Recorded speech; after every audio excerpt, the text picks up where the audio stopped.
Bonjour, bonsoir. Pour moi, c'est le soir, mais peut-être que quand tu regarderas cette vidéo, ce sera un autre moment de la journée ou de la nuit, peu importe. Si tu ne me connais pas encore, je m'appelle Jannick Dumay. La meilleure façon que j'ai de me présenter, c'est en tant qu'être infini hors définition. Et puis sinon, pour me présenter dans cette vie et qu'est-ce que je peux être pour toi? En fait, pour toi, je peux être mentor, healer, c'est-à-dire guérisseuse, sorcière, fée, magicienne, pour t'aider à transcender les intensités de la vie, en particulier le deuil d'un enfant, puisque c'est ce que moi je traversais, mais n'importe quel deuil, en fait, le deuil de toute relation aussi, que ce soit avec quelqu'un ou quelque chose. Bonsoir Nathalie, je te vois aussi, merci. Et je suis aussi donc canal de lumière et, comme on dit, éclabousseuse de vie, en fait. Voilà. Et malgré la mort de mon fils aîné en août 2020, et enfin, je veux dire, peu importe qu'il y ait eu cette mort, je reste une éclabousseuse de vie, je reste une éclabousseuse de joie. Et c'est vraiment quelque chose qui est important pour moi. Par contre, depuis sa mort, effectivement, je suis vraiment devenue canal de lumière. Donc avant, j'étais déjà facilitatrice de possibilités, facilitatrice de conscience, mais ça s'est expansé. Et ce soir, je voulais parler de donc, ce thème, c'est la vie. Donc pas c'est la vie dans le sens qu'on peut l'entendre parfois, qui veut dire c'est la vie, c'est le destin, c'est une fatalité, mais plutôt euh, c'est la vie dans le sens de c'est comme ça que la vie se déroule, c'est dans l'ordre des choses, puisqu'en fait l'autre jour, donc peut-être que tu as lu ma publication ou pas, mais effectivement j'ai rencontré quelqu'un que je connais, que je n'avais pas vu depuis un moment, et donc qui a eu le décès de son père il y a peu de temps, et en fait quelques temps après, quelques semaines après, elle est devenue grand-mère. Et du coup elle me dit, ben oui, mais nous c'est la vie. C'est-à-dire, c'est le cycle de la vie, les vieux meurent et les enfants naissent, et c'est dans l'ordre des choses, et voilà, c'est normal, entre guillemets. Et elle n'arrivait pas à me le formuler, mais elle était en train de me dire, mais vous, voilà, en s'adressant à moi et donc ma famille, mon mari et nos autres enfants, dans le sens que nous, c'est pas pareil. Alors, je me suis posé la question, en fait, je me suis dit, mais du coup, nous, ce ne serait pas la vie. Le fait que Louis soit mort à 28 ans, ce n'est pas la vie.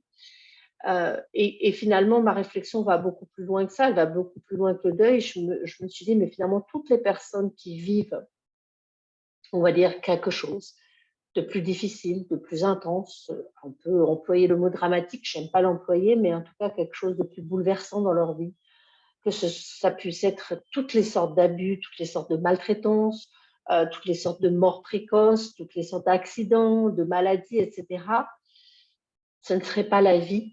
Je me suis fait cette réflexion, je me suis dit, mais alors finalement, la vie, c'est que ce format, cette programmation, ce truc idéal, entre guillemets, tu nais, tu fais ta vie, tout se passe bien, ils se marient, ils ont beaucoup d'enfants, et puis après tu meurs, et voilà, ça c'est la vie. Et tout ce qui est en dehors, en fait, de ce cadre, tout ce qui est en dehors de ce schéma, on va dire linéaire, ce ne serait pas la vie. Voilà, c'est une question que je me suis posée et que je vous invite à vous poser. Et je me suis dit, mais finalement, si nous, c'est pas la vie, à quoi je suis invitée là? À quoi, si le fait que effectivement il soit mort aussi jeune, et encore 28 ans, c'est pas ce qui est plus jeune. Voilà, il y a des enfants qui meurent beaucoup plus jeunes. C'est pas la vie. Alors c'est quoi si c'est pas la vie? C'est donc ce no man's land. C'est pas la mort parce qu'en fait nous sommes en vie quand même. Et c'est notre vie avec cette histoire-là qui est là. Donc, si c'est pas la vie, qu'est-ce que c'est? Est-ce que, à partir de ça, on deviendrait condamné à une sorte de drôle de vie, de sous-vie, de survie? Je reste en fait dans la question et je vous invite à vous poser la question parce que pour des personnes, ça va être oui, bah oui, pour moi, c'est la survie depuis que mon enfant est mort. C'est une sous-vie, je peux plus vivre et c'est OK. Et pour moi, je me dis, mais non, la vie, c'est aussi ça. C'est aussi des vies avec des accidents de parcours. C'est aussi des vies peut-être plus intenses, plus bouleversantes, plus difficiles. Euh, c'est aussi la vie, en fait. Et la mort, elle fait partie de la vie quand même. On l'oublie trop souvent, on l'oublie trop souvent.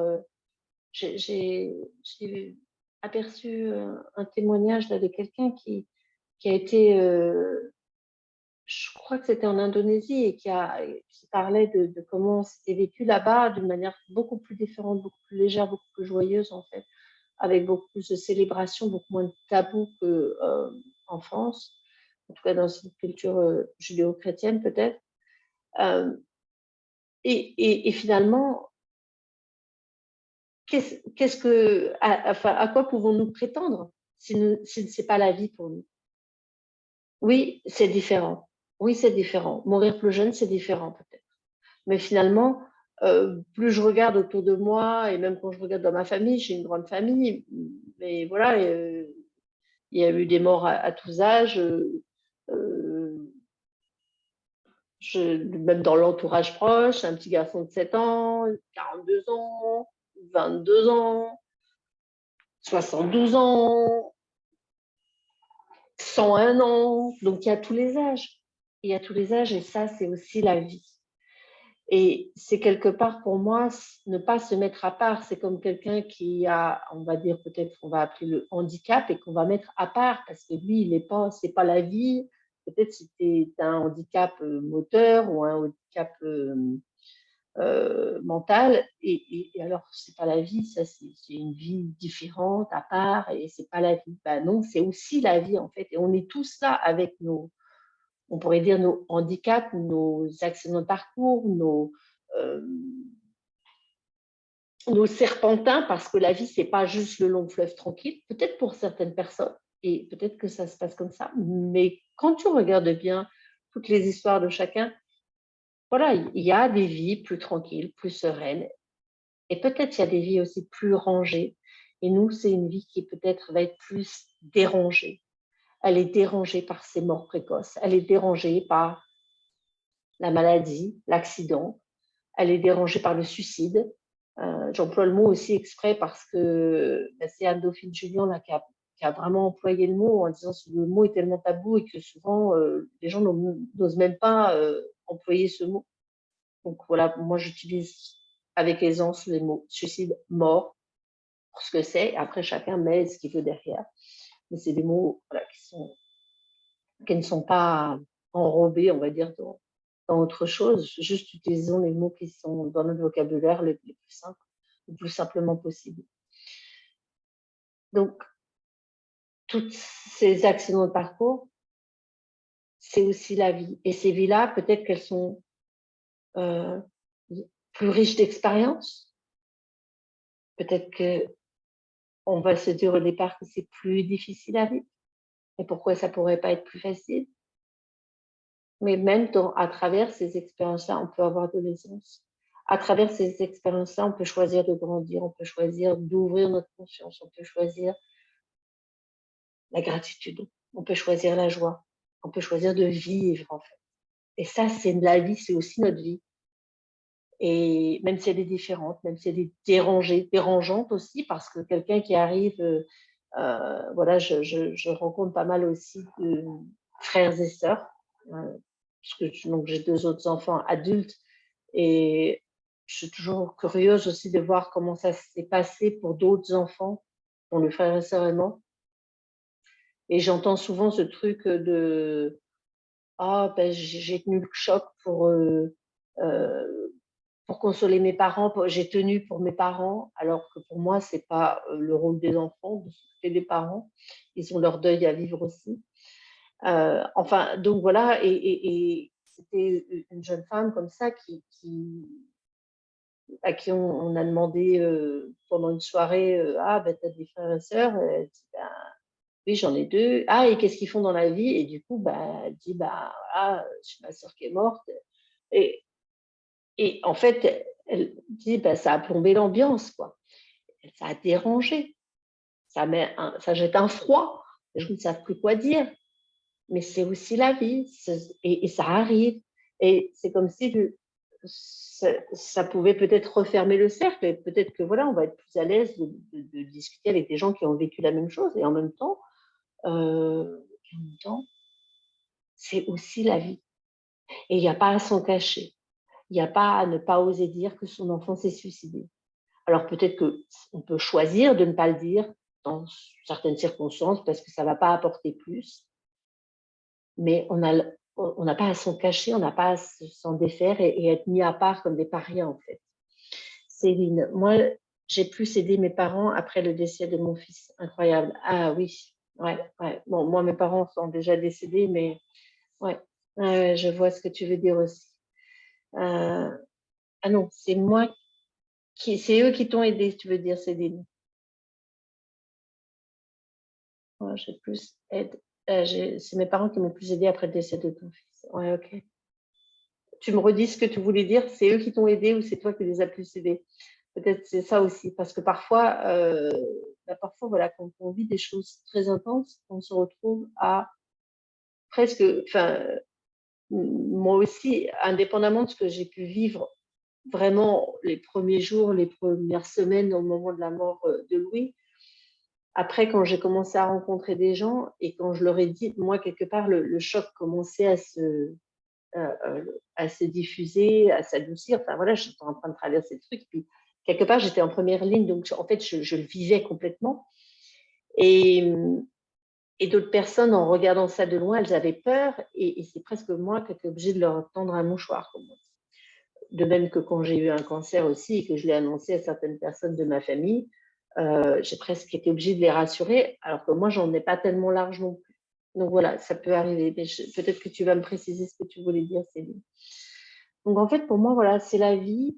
Et en fait, voilà, j'en veux absolument pas à cette femme-là, mais c'est à chaque fois que j'entends des choses comme ça, il y a des questions qui ouvrent pour moi des prises de conscience, des espaces de conscience.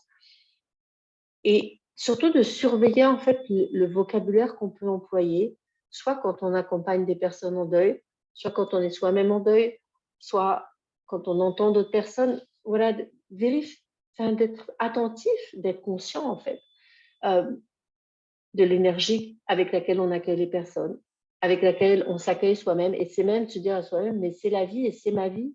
Et c'est pas une vie à part, c'est une vie peut-être différente. C'est une vie où il y a eu plus de traversées et c'est pas une tare non plus aussi. C'est pas une tare d'avoir eu un enfant mort, que ce soit de maladie, de suicide, d'accident. C'est parce que parfois il y a des gens, enfin, voilà, qui s'éloignent de nous. Je l'ai observé moi aussi parce que ah oui, attends, son fils est mort, peut-être que c'est contagieux, peut-être que ça va nous arriver. Non, c'est la vie. Ah tiens, il est handicapé, peut-être que si je vais à côté de lui, ça va m'arriver. Non, c'est la vie. Alors, non, j'ai plus aidé mes parents après le décès de mon fils qui m'ont aidé. Ce que je ressens, j'ai amené ma mère chez le médecin le soir même, alors que franchement, j'en avais plus besoin. Ah, d'accord. L'enfant sauveur. Et maintenant, au bout de 5 ans, bientôt plus rien. Oui, donc c'est toi qui as aidé tes parents quelque part. Ouais. Ouais. C'est assez paradoxal et peut-être que parfois, quand on est en première ligne, on a aussi tellement de puissance. Parce que, voilà, pour moi, si nous vivons de tels événements, si nous vivons de telles choses, même si ça ne nous fait pas forcément plaisir, mais c'est que nous avons la force de le vivre. Et parfois, quand tu es en première ligne, tu sais quand il y a quelque chose, une situation d'urgence et que tu vas te déplacer une armoire, alors que d'habitude tu n'es pas capable de la pousser, et bien là on peut avoir cette puissance d'être en même temps capable de soutenir les autres, de soutenir les parents, les autres, etc. Quelque part, on va décupler notre puissance. Donc, même si c'est paradoxal et même si c'est pas forcément ce qui est requis et qu'on a le droit aussi de nous se poser, de s'écrouler, de pleurer, de lâcher et de pas forcément être en train de soutenir les autres et en même temps, parfois, de soutenir les autres. Ben, en fait, on se soutient soi-même aussi. Je sais pas comment, voilà, si tu veux en reparler, Céline, tu vas me mettre un petit mot. Et puis, en fait, alors voilà, maintenant, c'est pas une habitude, mais voilà, en général, maintenant, je demande, alors je vais plus dire son prénom, je vais dire à mon fils envolé, s'il a des messages à m'envoyer, parce que quand je parle de son prénom, quand je parle de Louis, je parle qui il a été en fait. Et là maintenant, il est devenu autre. Et du coup, voilà, il me transcrit des messages. Donc je vais je vais vous partager le message qu'il m'a donné. Alors, Cynthia, attends. Dans la vie, nous traversons plusieurs deuils. J'en ai vécu plusieurs et un des plus durs pour moi, ça a été de faire le deuil de mon papa qui est toujours vivant et que je n'ai plus vu dès l'âge de mes 7 ans, séparation. Ouais, ok. Il n'y a eu aucune explication de sa part et très peu de ma maman. Je vais avoir 40 ans cette année et j'ai l'impression que mon deuil n'est toujours pas fini. Ouais, ça, c'est des deuils, les deuils qui ne sont pas verbalisés, c'est peut-être presque encore plus difficile. Donc, soit dans ce cas comme ça de quelqu'un qui disparaît de notre vie sans explication et où quelque part on va pas pouvoir aller vivre ce deuil en fait, ou comme des personnes qui disparaissent aussi, on n'a jamais la certitude qu'elles sont mortes. Ou alors moi je sais que j'ai une grand-mère qui est morte dans un camp de concentration et elle est morte d'épuisement, donc il n'y a pas eu de, enfin le corps n'a pas été ramené, il n'y a pas eu de, voilà, c'était la fosse commune, donc il n'y a pas eu de sépulture, il n'y a pas eu toute la cérémonie, etc. Et comme quelqu'un disparaît comme ça de notre vie aussi, ce que tu partages, Cynthia, c'est il n'y a pas forcément moyen de faire une cérémonie. Alors peut-être que ça vaudrait le coup de faire quelque chose, euh, peut-être une sorte de cérémonie toi-même pour arriver à... Alors j'aime pas dire faire le deuil, mais pour arriver à avancer là-dedans. Et quelque part, c'est pas faire le deuil, mais vivre ce deuil et être sereine en fait par rapport à cette absence, par rapport à cette séparation, par rapport à cette disparition en fait pour toi, de pas avoir eu de papa en fait à partir de 7 ans aussi.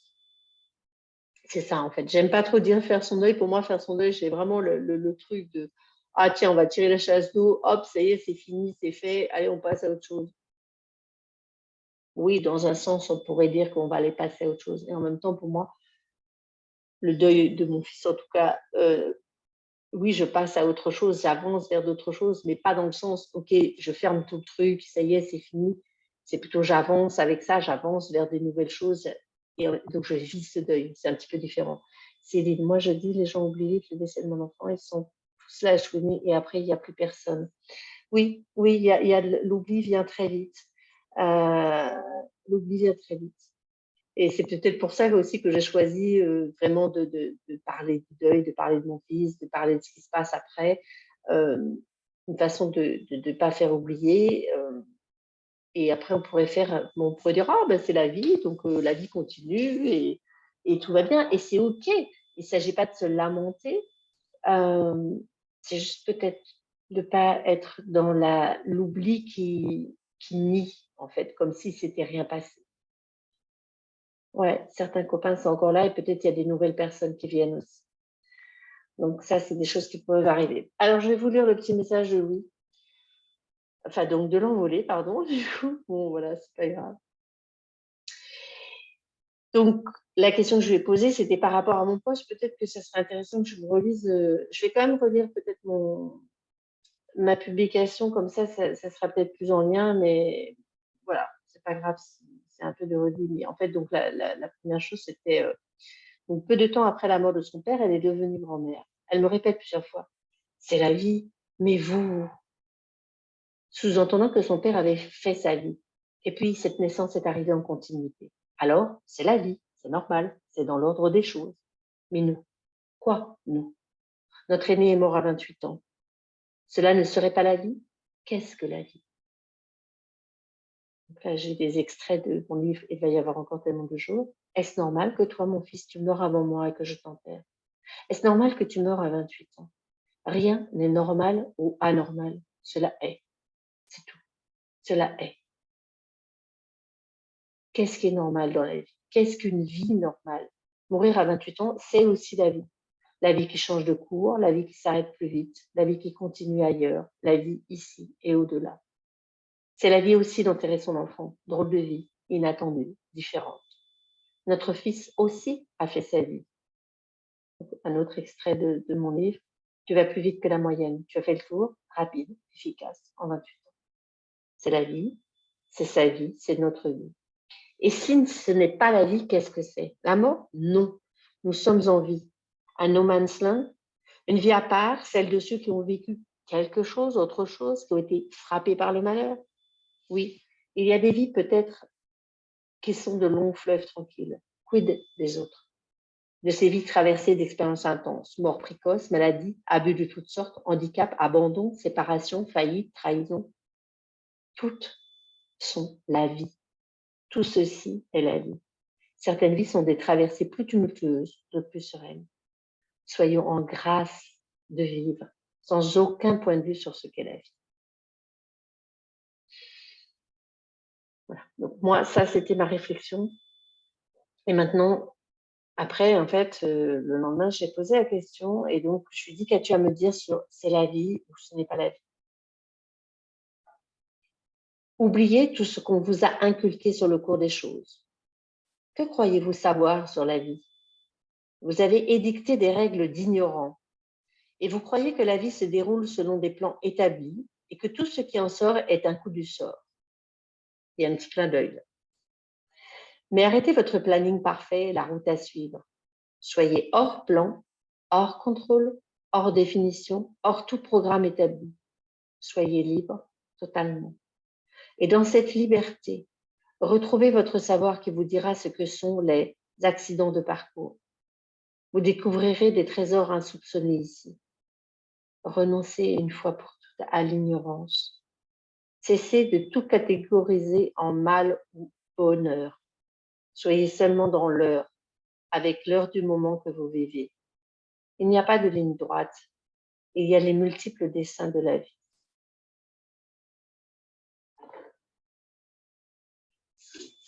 C'est la vie dans toute sa richesse, dans toute sa multiplicité. Et donc, comment il m'a mis? Il m'a dit que tout ce qui sort des plans établis est un coup du sort, avec un petit clin d'œil. Non. Reconnaître aussi que quelque part, alors moi j'appelle ça la conscience subtile, nous avons choisi de vivre ces intensités. Et quelque part, nous avons aussi le choix dans ces intensités d'explorer, de grandir, de vivre complètement la chose et de créer quelque chose de nouveau à partir de ça. Nous avons le choix. Nous ne sommes pas frappés par le malheur. Et c'est vraiment pour moi ça, c'est vraiment sortir des définitions que la mort de mon fils, ce serait un malheur ou un bonheur. Non, c'est la haie, c'est tout. C'est là. Qu'est-ce que je choisis de vivre avec ça? Qu'est-ce que je choisis d'être? Pas forcément de faire. Juste déjà, qui et qu'est-ce que je choisis d'être? Avec cette mort, à travers cette mort, dans cette mort. Je vous invite à vous poser cette question. Et à travers voilà, une séparation, à travers autre chose, c'est qui et qu'est-ce que je choisis d'être ici, dans cette situation? C'est ma vie. Il y a cette chose-là qui est arrivée dans ma vie. Il y a cette chose-là qui s'est passée. C'est la vie. C'est la vie que j'ai choisie. Et aujourd'hui, maintenant qu'il y a ce fait qui est là, où je ne peux pas revenir en arrière, hein, vers quoi je choisis d'avancer? Vers quoi choisissons-nous d'avancer? Juste poser la question et laisser venir. Pas chercher de réponse avec le mental. C'est super important. Pour moi, vraiment, lâcher le mental, j'étais très, très, très, très, très, très, très, très, très mentale. J'ai appris. J'ai appris, il y a différentes techniques. Voilà, moi, j'ai travaillé plus avec des outils énergétiques. Je travaille plus avec ça dans mes séances avec mes clientes. Mais voilà, ça peut être de la méditation, ça peut être du yoga, ça peut être dessiner, ça peut être danser, peu importe ce qui peut vous aider à ne pas être dans le mental et vraiment vous poser la question, en fait, qu'est-ce que je peux choisir maintenant d'être? Céline, moi, je choisis de vivre pour lui ce week-end figurant pour un clip de musique qu'il aurait aimé faire. C'était génial. Je l'ai fait pour moi et lui, on était pareil les deux. Ah, c'est chouette ça. C'est chouette. Voilà, c'est ça en fait, choisir de vivre. C'est pareil, j'ai un oncle qui s'est mis à étudier en fait tout ce que son fils aurait pu étudier. Donc voilà, c'est un choix. C'est c'est c'est vraiment qu'est-ce que c'est possible de créer en fait, pour moi, pour lui, pour le monde, pour nous. Qu'est-ce que j'ai envie de créer maintenant? Parfois, c'est vrai que sur le coup, on n'a pas forcément envie de créer grand-chose. Mais il y a un moment où, de toute façon, notre corps, lui, il est resté en vie. Donc, si pour moi, on reste là, sur cette terre, autant créer quelque chose. Et autant créer quelque chose avec de l'envie, avec de la joie, parce que nous sommes en vie. Nous sommes en vie. Donc, quand on est en vie, il y a de l'envie, en fait, quelque part. Même si on peut se dire avec le mental, mais non, on n'a pas envie de ça. Il y a de l'envie. Nous sommes en vie. Ok, Céline, à plus tard, merci. Merci. Et donc voilà, en fait, c'est la vie avec tout ça, avec tout ce vécu. C'est important de l'accueillir et de ne pas se dire, bah, la vie, c'est ça, et puis il se passe ça, tu vis, tu machin, tu grandis, tu décatis, tu meurs. Non, la vie, c'est plein de choses, on la dessine, il y a des tas de choses, il se passe, il y a des tempêtes, il y a des tsunamis, il y a des lacs tranquilles, ça bouge, il y a des chemins, il y a des forêts, il y a des orages, il y a du soleil, il y a de tout, c'est toute la palette de couleurs et c'est vraiment embrasser tout ça et sortir en fait des définitions, sortir de la linéarité en fait qui est programmée quelque part. Oui, peut-être que dans la moyenne, il ne se passe pas, mais en fait, quand tu regardes et quand tu regardes tous les gens, il y a des gens, tu as l'impression que voilà, ils ont une vie tranquille et si tu discutes un peu avec eux, tu découvres plein de choses, tout ce qu'ils peuvent avoir vécu. Donc, on est tous là, je dirais un peu, comment ils disent en Québec, ils disent des garrochés, ou c'est pas cabossé, c'est garroché, où la vie nous a garroché, un truc comme ça. Il faudrait que je redemande à mes copines québécoises. Un peu cabossé, on va dire, de la vie. On a tous été un peu cabossés, mais après, qu'est-ce qu'on fait avec ces cabosses? Qu'est-ce qu'on fait avec ces bosses? Est-ce qu'on avance avec? Ou est-ce qu'on se freine? Est-ce qu'on s'arrête? Pour moi, c'est vraiment l'occasion aussi d'avancer encore plus. C'est pas pour rien que nous vivons ça. C'est pas pour rien que nous vivons ces intensités. Ça ne donne pas une obligation d'avoir une mission ou un truc comme ça, mais c'est aussi notre vie. Et qu'est-ce qu'on a envie de choisir avec ça? À partir de ça, au lieu de se figer dans le truc, ah ben la vie c'est trop dur, la vie c'est pas juste, la vie. Non, ok, comment est-ce que je pourrais créer de la paix, de la sérénité pour moi, de la joie? Qu'est-ce qui est possible? Qu'est-ce que je peux créer de nouveau? Qu'est-ce que je peux inventer? Qu'est-ce que je peux. Ouais, comment est-ce que je peux développer la créativité par rapport à ça? Créer quelque chose de différent, de nouveau, parce que ma vie, elle est différente, effectivement. Et c'est aussi la vie, même si elle est différente. Donc pour moi, c'était aussi l'idée de ne pas être mise à part et de ne pas se mettre à part. C'est pas la peine d'aller emmerder tout le monde, on va dire, avec notre histoire, mais en tout cas de l'assumer, de la vivre, de ne pas s'en cacher. Et oui, il y a des gens que ça va déranger, mais il y a aussi des gens qui sont là, qui vont nous accueillir, avec qui nous sommes, avec notre vie. Donc accueillons-nous déjà, nous-mêmes, et puis accueillons les autres aussi, avec leurs histoires, avec leur vécu, sans jugement, sans point de vue en fait, c'est ça, sans point de vue, avec vraiment, vraiment beaucoup de bienveillance. C'est ce que je nous souhaite, c'est ce que je vous souhaite. Je ne sais pas si vous avez d'autres questions. Et puis si vous êtes en différé surtout, n'hésitez pas. Et si vous regardez après, même sur d'autres plateformes, n'hésitez pas à me contacter, à me poster vos réflexions, vos commentaires, comment vous voyez les choses. Voilà, je suis toujours curieuse de connaître aussi, enfin de faire connaissance avec vous et de connecter avec vous. Et, et je vous parle aussi maintenant de mon l'immersion Transcender le deuil qui va démarrer le 2 mars. C'est une immersion qui dure 3 mois à raison d'un rendez-vous par semaine. Il y a dedans la lecture de mon livre, où est-ce qu'il est? Il va y avoir encore tellement de jours. Donc, elle est incluse dedans la lecture. Il y a les messages de l'envolée. Et il y a aussi ma facilité, donc le livre, voilà, qui est une lecture guérison. C'est moi qui lis, voilà. C'est pas, je ne vous fais pas la petite lecture du soir, c'est autre chose. Et c'est un peu différent que quand je le fais en lecture publique. Là, c'est vraiment la lecture est incluse dans l'immersion. Il se passe aussi autre chose. Il y a la facilitation, donc ce que j'appelle la facilitation énergétique, verbale et corporelle, où j'inclus le corps, j'inclus le verbe, c'est-à-dire la parole, et l'énergie qui est là aussi pour permettre la transformation, la transcendance, l'évolution, la transmutation. Donc ça dure 3 mois, un rendez-vous par semaine, tous ces 12 rendez-vous. Il y a 2 places à 555. Après, les 2 places suivantes sont à 777 et après, ça monte à 999. Donc voilà, donc si vous êtes intéressé, vous m'envoyez un MP. Ça commence le 2 mars 2023. Il y en aura peut-être une plus tard dans l'année. Je l'ai déjà donné l'année dernière et c'était vraiment très puissant.